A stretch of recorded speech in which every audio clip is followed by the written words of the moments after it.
মাননীয় স্পিকার, গাধাকে দিয়ে আপনি হাল চাষ করিয়ে এটার মধ্যে কোনো বাহাদুরি নাই। এটা আপনাদের দেউলিয়ত্ব, সরকারের দেউলিয়ত্ব যে সরকার এখনো রাষ্ট্রপতি পরিবর্তন করতে পারছে না। মাননীয় স্পিকার, রাষ্ট্রপতির উপর ধন্যবাদ জ্ঞাপন বক্তব্য, রাষ্ট্রপতির বক্তব্য আমি শুনিও নাই, পড়িও নাই, এবং সেই বক্তব্য দেওয়ার সুযোগ করে দেওয়াকে আমরা প্রত্যাখ্যান জানিয়েছিলাম। আমরা খুব স্পষ্টভাবে বলেছিলাম যে এই রাষ্ট্রপতির অপসারণ প্রয়োজন, তাকে গ্রেফতার করা প্রয়োজন। এই রাষ্ট্রপতির আর কোনো অধিকার নেই বঙ্গভবনে থাকার, এইখানে এসে বক্তব্য দেওয়ার। প্রেসিডেন্ট শাহাবুদ্দিন চুপ্পু, তার কিছু কুকীর্তির কথা মাননীয় স্পিকার হাউসের সামনে তুলে ধরছি। তিনি দুদকের কমিশনার ছিলেন। তাকে দুদকের কমিশনারের করা হয়েছিল 3টি অ্যাসাইনমেন্ট দিয়ে। 1 নম্বর হচ্ছে খালেদা জিয়া এবং তারেক রহমানের বিরুদ্ধে দুর্নীতির অভিযোগের শাস্তি নিশ্চিত করা।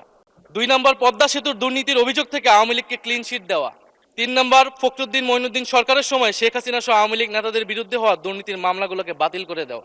এমন একজন ব্যক্তিকে বিএনপি সরকার রাষ্ট্রপতি হিসেবে এখনো মেনে নিচ্ছে।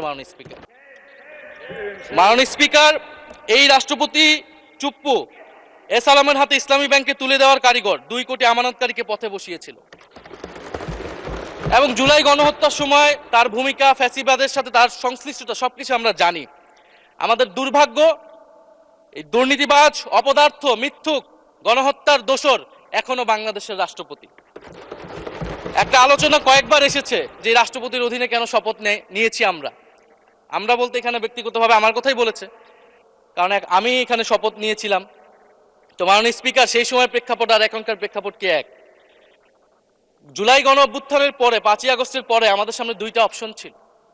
আমরা বলেছিলাম জাতীয় সরকার করতে হবে, সেই জাতীয় সরকারের প্রস্তাব বিএনপি নাকচ করে দিয়েছে। আমাদের সামনে আরেকটা অপশন ছিল ক্ষমতা আর্মির হাতে তুলে দেওয়া। যদি আমরা সেই দিকে আগাতাম, আজকে তারা এখানে বসতে পারতেন কিনা মাননীয় স্পিকার, সেটা সন্দেহ আছে। দেশের স্বার্থে, দেশের স্থিতিশীলার স্বার্থে আমরা সেই সময় সরকারে গিয়েছিলাম, আমরা শপথ নিয়েছিলাম। কিন্তু বৈষম্যবিরোধী ছাত্র আন্দোলন খুব স্পষ্টভাবে 2024 সালে কিন্তু এই রাষ্ট্রপতির অপসারণ চেয়েছিল। এবং সরকার দলের সদস্যরা অনেকে গৌরবের সাথে বলেছেন যে যেই রাষ্ট্রপতি জিয়াউর রহমানের বিরোধিতা করেছেন, সেই রাষ্ট্রপতি এখন জিয়াউর রহমানের প্রশংসা করছে। মাননীয় স্পিকার, গাধাকে দিয়ে আপনি হাল চাষ করিয়ে এটার মধ্যে কোনো বাহাদুরি নাই। এটা আপনাদের দেউলিয়ত্ব, সরকারের দেউলিয়ত্ব যে সরকার এখনো রাষ্ট্রপতি পরিবর্তন করতে পারছে না। মাননীয় স্পিকার,